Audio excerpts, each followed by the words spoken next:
Welcome to the Cool Fireman Podcast, a virtual firehouse kitchen table with What's a Rolfie, Unkie, Fireman 1231, East Coast Kellys, JDB Cubed, and Fireman Freddy.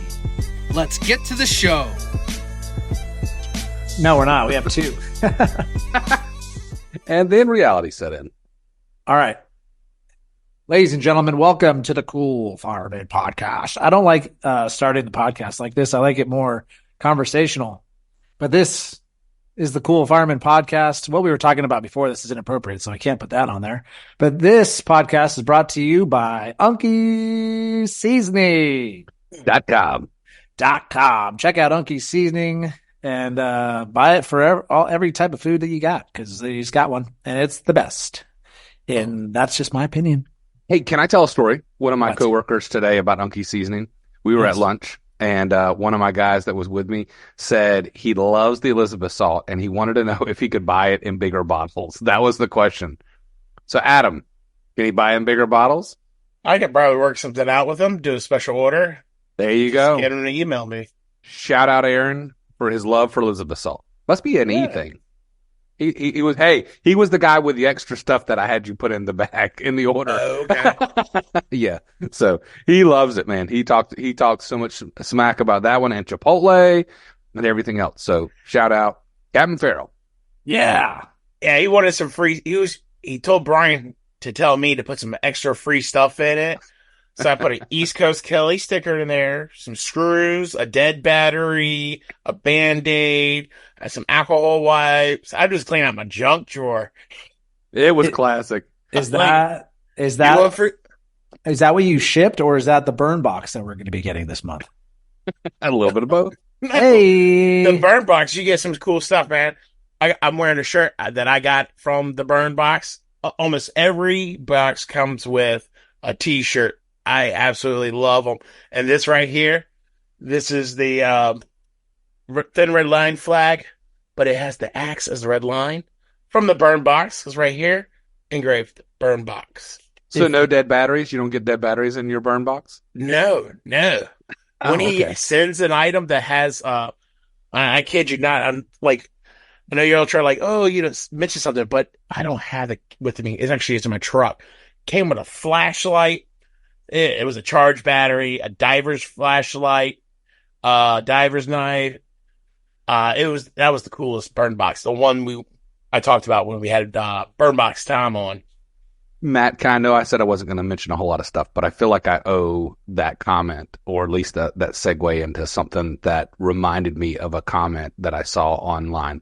Okay. A firefighter-owned company, Notorious Fire Company. Adam, I know you know them. I think Matt, you know them too. Really cool stand-up guy. He was on 2448 with Sam. And he read a customer email about how he got a tumbler. That made me think of it. And how it came and it was messed up. And he was like, I'm not really sure if you guys scratched it or dented it or whatever and just didn't care and put it in the box, or if it got shipped that way. But he wrote like this one paragraph about how maybe they messed it up before they shipped it. Yeah, that was kind of rude. Yeah, that's good, no doubt. But it was really cool. And he didn't name drop the guy like he totally could have, but he didn't. But one of the things was he said, I care. And I haven't taken a paycheck for my side gig in 2 years. But don't worry, I'm sending you a new mug, because that's what this company is all about. And I think that the majority of fire-owned businesses love taking care of their customers. So whether it's Unkie Seasoning, Tom at the Burn Box, or Notorious Fire Company, these folks love taking care of people, whether it's on a fire truck or in their company. So support firefighter-owned businesses, first responder-owned businesses, because they're going to look out for you. And don't be a jerk, right? Don't be a jerk when you reach out to them, because the one dynamic that's outside of everybody's control is the Postal Service. Ab and I joke around with each other because when he ships stuff to me or I ship back, like we literally have gotten to a point where when he's shipping me stuff for Unkies, we have to send it, because of the size of the boxes, they're large and everything. We have to add a couple of days in to meet certain deadlines that I'm working around, just because those variables are outside of our control. And we have to add, maybe one or two to break or whatever, because those guys are, I'm not saying they don't care. I think that everybody is just shorthanded. And so shipping companies are just they're maxed out. The ruthless.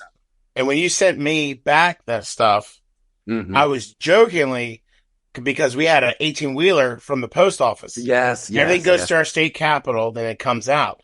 Well, this was an 18-wheeler full of mail come from the state capitol, and my iPad, my card reader, all my electronics were coming back from Brian. He borrowed them for our market, and it burned down. The whole 18-wheeler just into ashes. And I was like, ha ha ha, maybe my stuff's on there. And it was like a couple of days. The tracking has not changed, and I was starting to worry. I was like, he's like, oh, maybe it really was on that. I was like, I got to order a new one, but I didn't. I think it finally showed up. But yeah, a lot of firefighter businesses. Bird Box Town. Just the other day, the last box I got, he always says that I don't hear nothing negative about my box. Well, I went to go put it on the shirt finally, and it had a big armpit hole. He doesn't make the product. It's all other firefighter businesses. He just assembles it. Yeah. Right. He just throws them in the boxes. Yeah. Brings everybody together. And I just took a picture of the front of the shirt and said, hey, man, just let you know. I said, one, I don't want nothing because, I'm just one small business owner to another. I said, I just want to let you know. He's like, oh, I'm sending you another one. I said, don't. We got actually an argument for a second. I was telling him, don't send me nothing. I said, now I got a sleeveless shirt for the summer. Right. So I was like, hey, big deal. But they need to know that. The businesses need to know that, and they need to know kind of what's going on with them. But 2,200 boxes, the quality control that they're trying to go through in those moments are hard enough as it is, let alone to get some hate from a fellow firefighter. Like, come on, y'all. Be better. It's something that just, like, that shirt just fell through the cracks because the shirt was probably made overseas or wherever the shirt was made. That was when the mistake was made. And because when they fold it up, nobody catches it. They screen printed it, pushing it through. Nobody saw it. Then it came into Tom's hand. Tom got caught with the hot potato.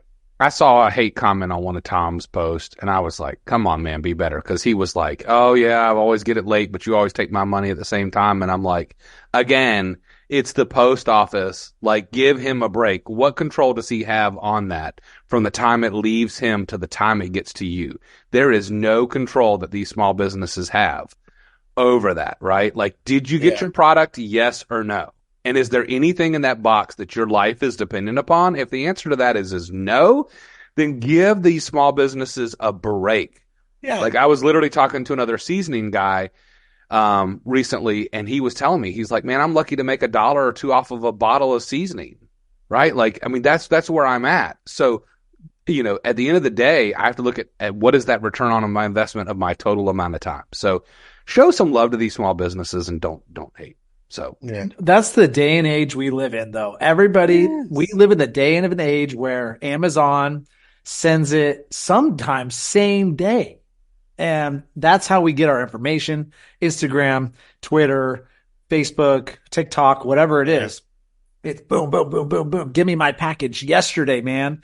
And so I even kind of fell into it just because we're brainwashed by, path of least resistance is always for me is Amazon. Like, I'll go on, try to find out if it's cheaper on Amazon. Typically it is because they'll cut out the middleman. And then they get it to me within a day or two, which is crazy. So I've been watching this company Smackin'. You guys have probably seen it on TikTok. It's all over. They're doing a great job of marketing it. It's sunflower seeds for baseball players, and they have like cinnamon churro and all this stuff. So I'm like, I want to try this. I'm a huge sunflower seed guy. Chew sunflower seeds all day long, especially when I'm at my boys' game. So I go onto their website, and it's like 3, 4, 5, 6 days to ship. And I'm like, I'm going to go on Amazon. Not okay. And and that was like my initial, I really cared about that. And so I was like, no, this is a small company, small business. Like, I'm going to support them and, go through their channel. And I had to wait 7 or 8 days. And I had to deal with and you guys know this better than anybody. The post office will say that, it's being delivered, but it's actually just been created. and then Right. it won't say that it's actually delivered. And so I had that issue, and it had been like 5-6 days.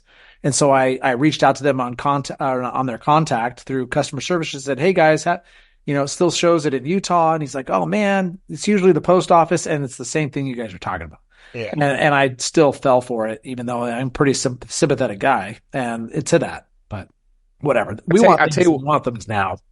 I tell you what was frustrating for me, and I'm not going to say the name of the business, but I did reach out to a firefighter-owned business, and I ordered something, and I could not find where they had emailed me the order. And so I was actually buying something for multiple people. We had all went in together on some stuff, and literally I could not find the email. And so I wanted to know if it had shipped, and I couldn't see where the transaction had pulled because I used Apple Pay. So I couldn't see it in my transactions. And so I ended up making another order again because they wouldn't respond on Instagram Messenger. So then I ended up with 2 orders of it, and I was charged twice. Now, you want to talk about being upset.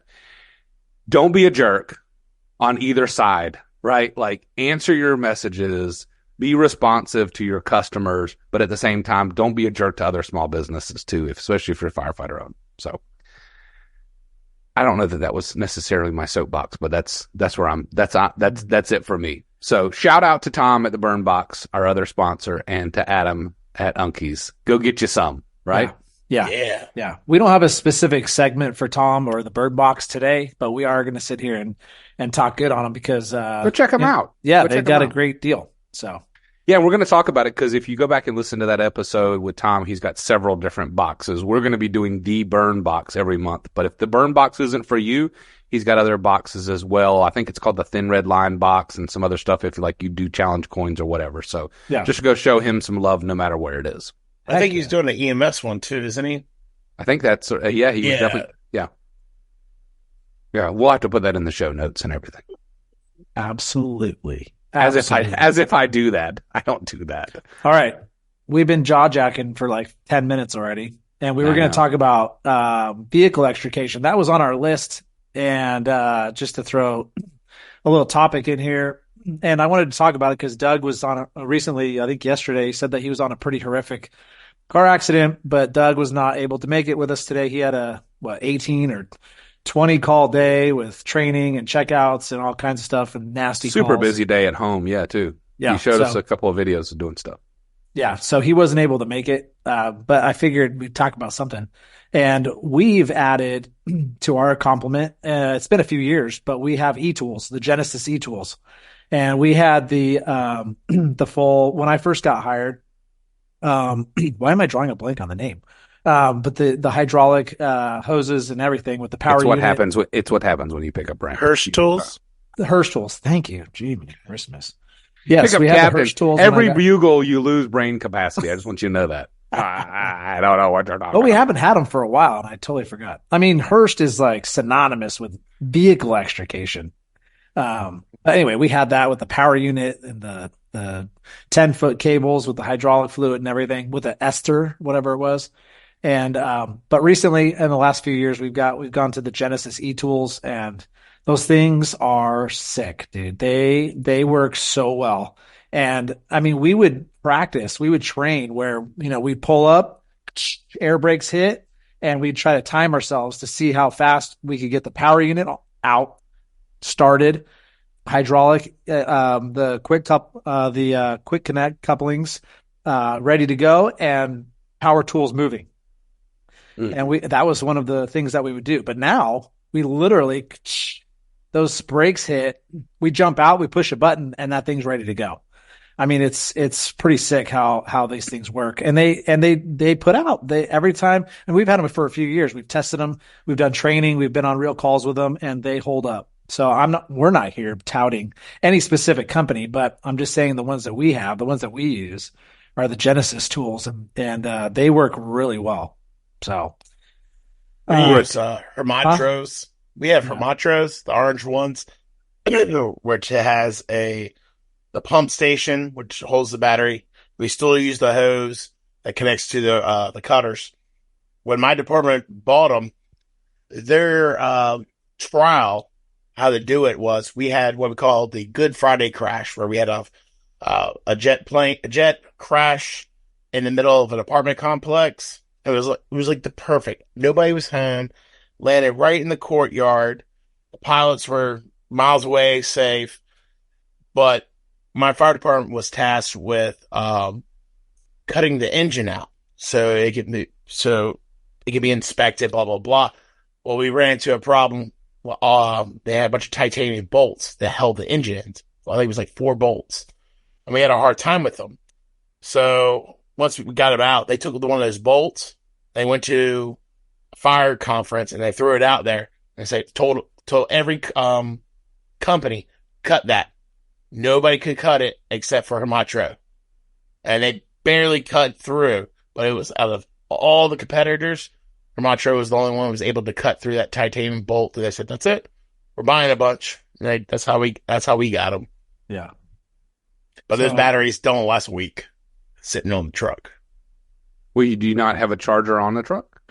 When we do install one, the truck goes down. We play rotating trucks. I got you. So yeah, we have our maintenance plan on our trucks it's getting better, but it's been bad. But we have a charger every Sunday. We swap out the batteries. Yeah. We try to install it, but we're the ones installing it. I got you. Yeah, I think have caused fires. I was okay. I think that is a commonality amongst DOT with regards to Motor T or whoever else doing the work on it as a whole. Let me ask a question. So I'll say we do TNT and Hearst at my VFD, TNT at my paid department. How about airbags? Y'all still use them? No, we just took our airbags off. I mean, and we've had airbags on since I got hired, and I think we may have pulled them out once or twice on a call. And I mean, it takes a long time to get them set up. It's funny you say that because we have a rookie right now, and he did an e-tool drill for us last shift. And one of our chiefs asked, "Would you ever use the spreaders to lift a vehicle off of a patient?" And he was kind of like hemming and hawing. And my brain goes, yeah, I think there are safe ways to conduct that evolution, if you will. You have to put in controls for backup. I was going to say, what's your controls? Cribbing all day long. Crib as you go. We have step cribbing that we could throw in there.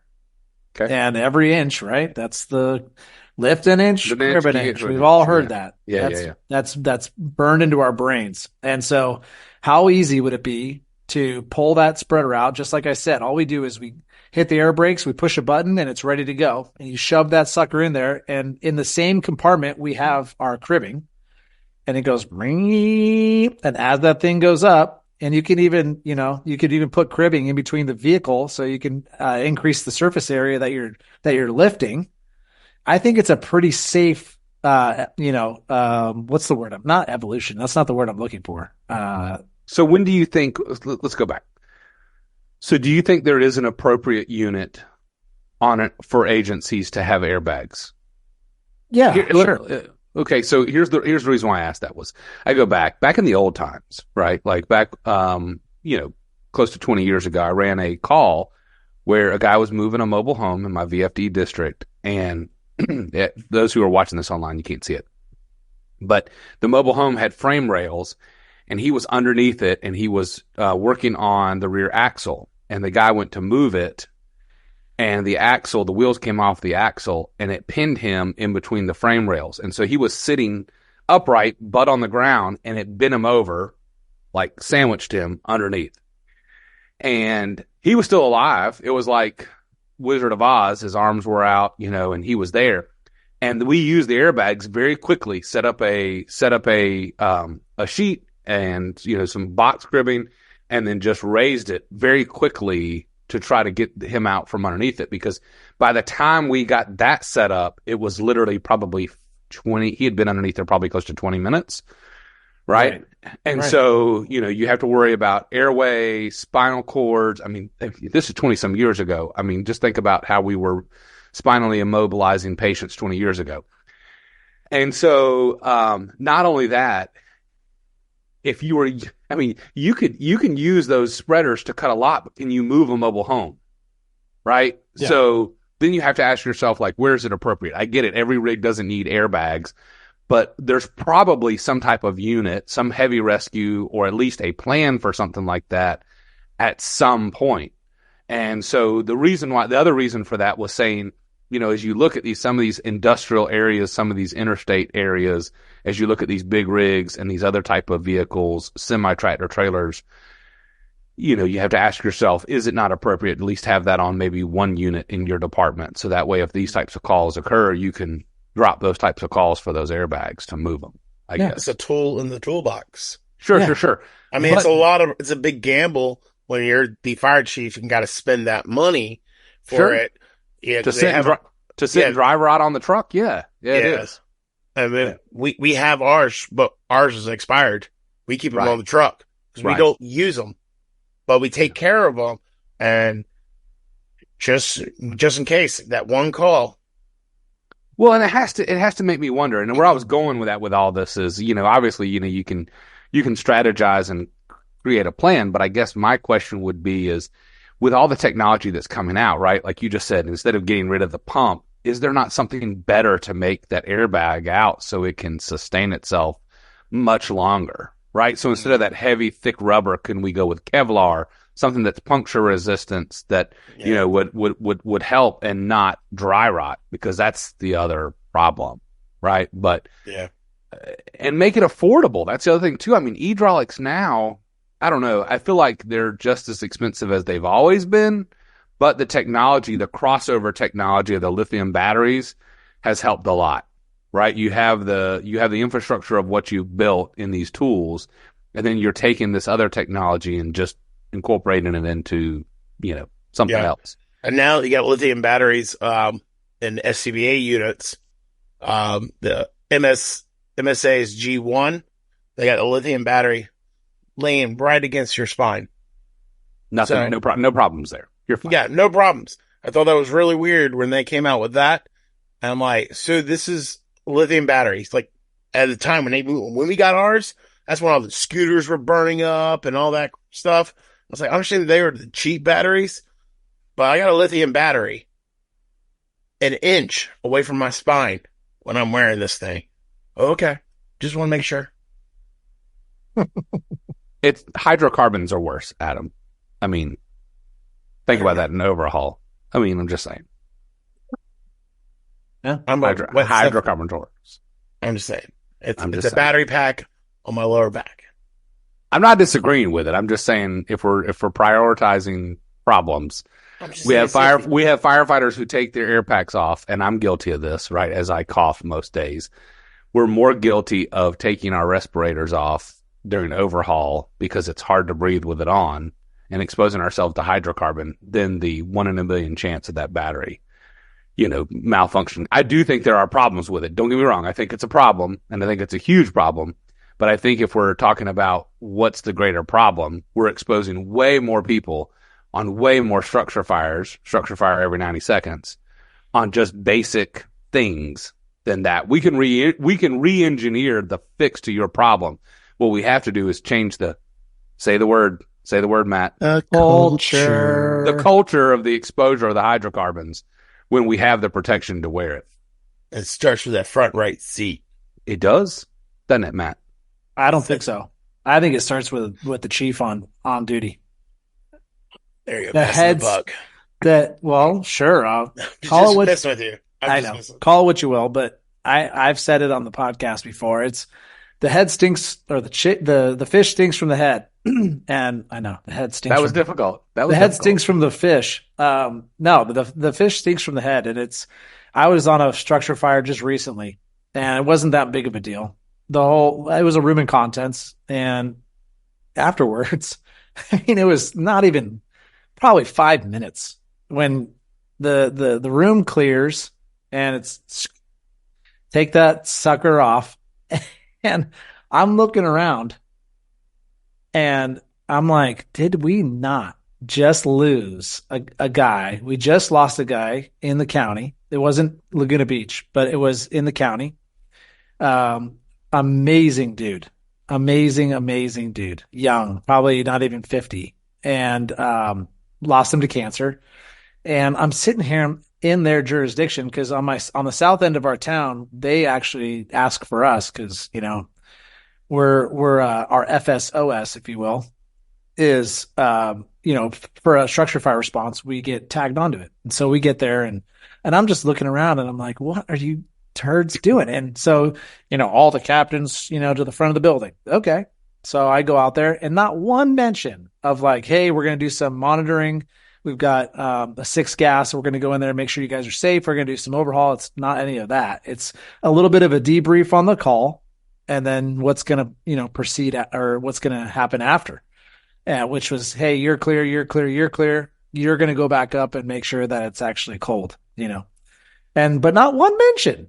But it goes back to what you just said. And this is a whole nother podcast that we could talk about cancer, and we already have, but it is a big deal. It is a big deal. So let's go back. Safety is everybody's responsibility. So a firefighter can come to you, Captain, and say, hey, put your mask on. And it's everybody's responsibility not to be a jerk and go, hey, you're right. You got me. And that chief's got to encourage you and let you wear that mask, give you the tools. You know what I'm saying? Like if you run out of air, you swap out bottles, all that stuff. Everybody's got to be supportive. Well, I think it goes back to accountability too, right? Matt, you should be comfortable enough to bring up that before you leave. Hey, don't forget air packs. We haven't monitored, right? Yeah. We haven't monitored up there. That's accountability to your peers. Don't see it as the fish head. I listened to a structure fire recently, and it went through 3 commands before they ever asked for the power company. Before they ever asked. And now this is a working fire. But what happens? We get tunnel vision. We get on our task, and we don't deviate away from that task. And so, we get blindsided by that. And we can also create such a culture of where we hold up our little checklist and we're going through all those different items, and we lose track of sometimes the tactical needs that are on the game has changed, and we don't know because we're too busy checking boxes. Yeah. And that's where accountability from our peers is okay. And I think that's it's not a bad thing. So, kind of circling back to that extrication stuff. I mean, going back to the tools and the things that are on your scene is, do we create a system on that scene where it's okay for a rookie to look at a captain and say, Captain, I don't think that's going to work when we're talking about making a cut? Do we have a culture like that? I'd like to say yes. And the reason I say that is because I tout, open door policy. You can tell me anything. You could come in and say, hey, Cap, what do you think about this? Or, hey, we have 3-0 staff. So I'm going to say 6 eyes is better than 2. I always tout that. When we're on a call and we're doing a task, we have, the mission is to basically get into that vehicle. And then it goes down to the firefighter at the task level, and he's uncertain of a call. I mean, I always tout this too. I'm going to take a little tangent. I always, we're training my firefighter right now to be an engineer. And I said, look, dude, you're going to take a test in less than a month. I said, our job is easy. I don't know if I've said this on this podcast before, but I truly believe it. We're a blue collar. We work hard. We lift heavy things. We put water on the fire. Okay. If I got to get into that vehicle, I'm going to make a cut. I'm going to secure the car. I'm probably going to punch the window. And I mean, we have like set procedures that we have. Like, I know this is going tangent on what you're asking. You're asking, do we have a culture where a firefighter could tell a captain or ask a captain, is this the right thing to do? But I'm just trying to like make some background on your question. And the only thing I can really think of to say or to add to your question is like, it's pretty simple. It's spread, make a purchase point, pop the damn door, get the guy out. But I think it's so much bigger than that. Okay. Right, because one of two things has happened in that moment. Either A, it has after it's done. Either A, it's told you that person who's asking that question does not have the training and expertise that you as a captain should pick up on, or number 2 is you have not given objectional clarity on that call. Okay. Right? Because if it's clear to you and it's not clear to them, communication failed. Would Sure. you agree? Yeah. Yeah. Okay. Because if it's that simple in your mind, it's not that simple in theirs. Yeah. So it either is a training problem or it's a communication problem if they're asking that question. Okay. Would you agree? Yeah. Yeah. I Okay. just didn't want my answer to your question to be. No. I didn't wasn't want my answer literally to be yes, Brian. Yes. no. If the and I wasn't- firefighter has hairs that come up on the back of his or her neck because they peeled and peeked and they see a cartridge in there and they're like, "Hey, Cap, we can't cut right here." I mean, that's trained. We've trained to do that, and they should speak up. They shouldn't be afraid of ever speaking up. That's a culture. That's a culture that I try to breed. No, I get it. I guess what I was looking at was that question was more of a nationwide. What is the pulse of the fire service nationwide? Have we created a culture that makes that okay? Because if you remember when I was on my episode, when I was interviewed, I talked about how that, hey boy, you don't ask questions on a fire call. We'll talk about that later. That type of mentality. So it goes back to captains and officers and even engineers, right? For the guy who's training the firefighter, who's helping them do truck checkoffs. Hey, look, while we're changing the batteries on Sunday, right? Adam, like he was talking about, when that engineer is helping that new firefighter that's getting oriented, they take the time to say, hey, do you know about the capabilities of this thing? Nah, man, I just know that it's in this compartment and that I change the battery every Sunday. And they're supposed to be sending me to extrication school at some point, right? Because that's the billet that I'm on. That's the roadmap that I'm on. Okay, well, we're gonna do rescue training in January because that's when it is. So you just do what you're told, right? Yeah. It's like, wait a minute, you give the little nuggets along the way, so that way when those moments happen before all that training and everything else, all that specialty stuff comes up, you have a little bit of clarity. I'll tell you, for me as a supervisor, I find myself, and maybe I'm guilty of this, and I just talk too much, but I find myself constantly going, stop. Let me back up. Let me give you a little clarity. Because what I find what I want to do is I want to give a directive as a chief officer, because in my mind, I am thinking about the thing beyond you standing in front of me. Yeah. Right? I'm thinking about how do I, and this sounds really, so any of my employees that may be listening, please don't take this the wrong way, but I am thinking about the thing that is beyond the conversation, about the person standing at my desk, the person that needs me in that moment. And so part of me wants to get you out of my way so I can do the things that keep me busy. But you know what it is? The people that are in front of me are my responsibility. And I have to stop and remind myself of that. Right? So I think that goes a long way. And whether you are an engineer, a lieutenant, a captain, that person that's standing in front of you, the firefighter, the rookie firefighter, the junior, they are your responsibility too. Right? And so I agree with your statement that the fish starts at the head, but you know what? It goes all the way through that body, all the way through. And so that's it. Okay, let me add a little bit, because I feel like when you asked that question, I was trying to expand too much and I didn't really answer your question. The answer to your question in a little bit broader terms is, I'll start with this. We had training this morning. The chief gave us a book called One Mission. He said, hey, I want you to read this book with all the captains. And he's calling it succession planning.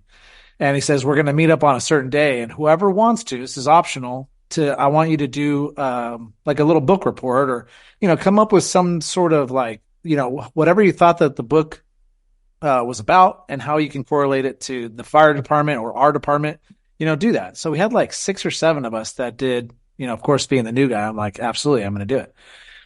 Yes, sir. Right away. May I have another, sir? So it's a book club. Yeah. You bring the wine. Basically a book club. You're the new guy. You're the new guy. You got to. But they bring coffee because it's the firehouse. Yeah. Yeah. Well, we had plenty of coffee. Yeah. Megan knows that. So we're going through this training, and then I finished my presentation, and part of my presentation was about taking. Did everybody clap? Yeah, everybody clapped for sure. Yeah. Okay. Sorry. I didn't mean to get you. Yeah. Taking authority out of the captain rank and pushing it all the way down to the firefighter rank is what I talked about. This is part of this book. And the book was terrible, but we pulled what we needed out of it. And compared it to our fire department, which ended up working out just fine because it created discussion. And one of my chiefs was sitting in the back room, and he's like, "I got questions for you, Matt." And I said, "Okay." He goes, "So you tout that, you want all the way down to the firefighters, you want to create this communication. You think that communication is very key and knowing what's going on." And but he said, when the fire chief walked in here this morning to start this discussion off, he asked, "Hey, what do you guys want to know about the department? What, you guys have any burning questions?" All of you guys just stood there and sat there and just stared at him, didn't ask the question. And he thought that was funny. He's like, you brought that up, but at the same time, like, here's you with a clear example of not having any questions, not wanting to know what's going on. Now, I think that the answer to that is more of a psychology thing. When somebody asks you, "Hey, you have any questions?" You're like, you can't think of any in the moment, but then as soon as the discussion's over, it's like, "Oh, I got 20 questions." That's part of it. Yeah, but you don't know what you don't know, but go ahead. The other thing that he had mentioned was, he said, "Hey, keeping an open mind and seeing what other people are doing." So this kind of brings me back to your question about, do we have a culture in the fire service today that allows a fireman to ask questions to a captain? And I think that the answer is, unfortunately, no. I think that there are some departments that do it better. I think that our department is very good at it. And I'm very proud to work for an organization that allows for that. I've heard horror stories of just recently. I mean, just in recent times of guys that, might even ask a question. Oh my God, I heard about a question in a different department where an ambulance operator, so non-sworn, non-safety, right? They're just a single function EMT, just there to lift gurneys, said, "Hey, I just want to confirm that the blood sugar was good." And the full-time fire guy looked at him and goes, "What did you just ask me?" And he was like, "Oh, I was just curious to make sure that the blood sugar was good." And he goes, "Don't you think that we would have told you if it wasn't?" And just for inquiring, he slayed this guy. I'm like talking, from what I heard, right? Wasn't there. But I mean, the guy felt so bad that he ended up, he got a nickname from it. The whole ordeal, and that still happens today in different departments. But sorry, bringing it full circle, my chief was sitting in the back room, and he goes, "You guys, like what you do with your podcast," he actually brought up the podcast. He said, you got guys from all over the country that have different types of cultures, and you guys are talking about it. And that's what it takes, is guys talking about it. Right. And then the people that are listening to this, hopefully, are going to subscribe. They're going to subscribe. Yeah. And then they kind of, it creates a discussion in their department, about it. Maybe, and I'm not saying that anybody's looking up to us. They hardly know us, yet. But it just creates discussion, and you got to keep an open mind. So there's those departments that just think that it's okay to just to berate people and to put them down when they don't know something. And I think that, I don't know. I'm speculating that most of the country, or a lot of the country, is still like that. And I don't feel like they have, the culture for a fireman to ask a question to the captain. I don't think that there's anything, I don't want to say wrong. I don't think there's anything incorrect in your statement. I do think that it is getting better, but I think that it needs to be a balance between the two of those, right? Like I go back to what that captain said at that moment when he was training me, and it wasn't entirely wrong. Maybe the delivery and the method was wrong, because again, it's about customer service. It's about getting to that patient who needs that thing in that moment. So maybe it is about doing better training, but shame on me for not asking the questions, right? I was afraid to ask a question. And what I would say is shame on maybe my leaders in that moment for not allowing me to ask the questions or asking me if I understood, right? Like, because that's what it is. And shame on the people that maybe mentored me who didn't care enough to invest in me, right? Because that's the other thing, is it's everyone's responsibility, whether it's a fellow firefighter all the way up to engineer to lieutenant, because I think the example that you gave hopefully is a one-off in today's time, right? I hope that, meaning to be that, I don't want to say to be that rude, but I feel like that was a very rude statement. Like, don't you think we would have known? Like that's kind of a rude statement. But what I would say is that a lot of people will give an aura or create a sense of that culture in their station or that mentality in their station. So that way that question is never asked, right? That person was bold enough to ask that question. And so therefore that person that responded was bold enough to give that response. Sure. So I think that those situations are one-offs, but hopefully we have an environment where it's calm enough. But what I don't want to do, and this sounds really bad, is there needs to be a balance to where, going back to what your chief said, is it's okay to ask questions, but you don't know what questions to ask. Right. So for me, if I'm coming into a station and they say, "Hey, Chief Kelly, can you tell us about what's going on in the budget workshops right now?" Who's going to know to ask that question? Right. Mm-hmm. And number two is, who's going to know enough about that conversation to have a conversation with me? Right. Like, if I know the details of that, they probably don't want to start a conversation that they can't finish. Mm-hmm. And or if they do know the information, they want to pick a fight with you. Right. So what we need to do as a whole is create systems where it's casual enough to where that conversation doesn't happen in passing. Because remember what I said, I'm thinking about the 10 other things I have going. Create the time to sit down, to explain, to invest. So the same thing, whether it's an extrication and it's Sunday with Adam's new rookie firefighter, and he says, "Hey, let me tell you about these batteries. Let me tell you about these tools. Let me tell you how to make these entry points." Or it's someone like a chief officer who makes it a point to go sit down and have lunch with a crew and say, "Hey, let me tell you about what's going on in government right now." Right. And I lead the conversation because I owe it to them. Or whether it's Adam who owes it to that rookie firefighter, or you as a captain who owes it to that firefighter before you ever make the first cut. Right.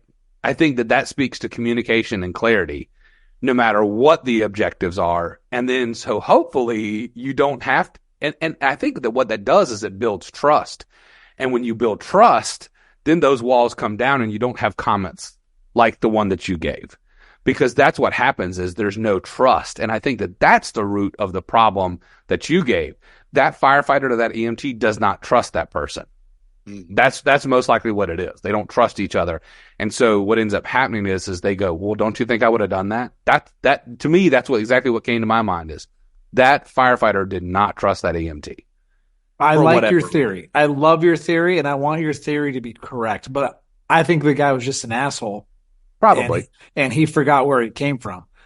Yeah. Don't disagree with that. And there are peckerheads like that. We use that all the time. We have ambulance operators. We just started this program 2 years ago. It's been wildly successful. It's been great for our community, camaraderie. We have guys that we can hire from a pool. I mean, it's amazing. It's been a great thing. And we tell these guys, and I'll call them kids because they're young, and whatever. But so we say it all the time. And they're like, "Oh, sorry. Thank you, sir." Because we'll run a call with a stair chair. Everybody knows what a stair chair is. And we'll get this thing down, right? And what do you have to do? You got to get the patient from the stair chair to the gurney, right? Well, what happens to the stair chair? The stair chair just sits there. When I was on the ambulance in 2005, I worked with a specific department that would just let it sit there. And I would have to put the patient onto the gurney, wheel the gurney over, get him up safely. My partner would go in. Then I would have to go take care of the stair chair. Now, what do? And I'm not here to do this at all. I'm trying to spread awareness of what people should be doing. And I'll sit here and I'll stand on a soapbox because that's part of the problem. And if you're not doing that, you're part of the problem. But what we do is I'll go over, even, I don't care if I'm a captain with 3O staff. Like we run skin and bones. And so there's not that fourth person or that second fireman, if you will, to go grab the stair chair, put it up. But these guys on our ambulance program are like, "Oh my God, no, like Cap, you don't need to do that." I'm like, dude, chill. I remember I was there one day. It's okay. Like, we're a team, dude. Yeah, we're a team. Right. Like, and I'll even write up. I've even wrote up on the board at the station, same team, guys. And when shit like that comes up, I'll just point to it. Like, dude, Guys, we're sitting around the table and these poor ambulance operators are sitting there staring at the food. I go, freaking eat. We're going to get a call. I'm filling up my water or whatever I'm doing, right? And of course, it's all part of the game. It's part of the rite of passage of becoming, in the fire service. I get it and I understand it. Do you know what I just heard you say? I'm gonna take that and dissect it out real quick. I know you were still on a thought, and I'm sorry I interrupted you, but I heard two things. You helped increase patient care, right? Because now that person is able to provide care or get them to the hospital sooner, right? And you were able to get units back in service faster, which is the mission of both. Sure. Yeah. Right? Yeah. That's the mission of both. Because if that ambulance came in behind your engine, they can't leave until all their equipment's on, which means you're sitting there longer. Don't be lazy. Get the patient what they need faster and get that unit back in service faster. Same team. Brian, I love your sentiment. Absolutely. And what you're saying is 100% correct. It's not the point I was making, but I love your point. And hey, you and I, whatever your motive is, right? We're able to sit here and have this conversation because we respect each other. And not that I'm saying that you're wrong and you're not saying I'm wrong. I'm just telling you that the guys that don't do that are just being assholes because they're just being like, oh, they're EMTs, they'll get it. But at the same time, like I say, guys, see, we're on the same team, A. And B, I remember where I came from. I was in your shoes. Who's to say that I can't fold up a freaking stair chair and put it away? You know what I mean? And yeah, whatever. Slay me. I don't care, but that's, I'll stand for that till the day I die. That's how I run my crew. And I think it's successful. I think the word you use, trust. I think it breeds trust. I think it breeds honesty and it's teamwork and one common goal, man. You got to get there. You got to figure out a way to get, and this is it's turning corny now, but it's, you got one mission and you're all on this path and you got to figure it out. And there's just no room for the bullshit anymore. I just don't believe it, No. And we're all stretched way too thin for that. Especially even, in our department, 100%. We've got a lot of support staff in the last few years. Everybody is. And everybody. Yeah. Shoot, I lost my train of thought, but, God I do that on purpose. Anyway. Yeah. You broke me. But yeah, we were talking about extrication 30 minutes ago. I know. But then it turned into, hey, Cap, I'm the fireman and I don't want to cut here. Hey, rabbit hole, let's go down. I'm here to say fucking cut it. Don't worry about that now, boy. I'll tell you later. Yeah, I'll tell you later. Yeah. Then I got a story that goes with that. When the officer tells you what to do, you do it. 22 years ago, joined the fire department. You want to go? You can go ahead.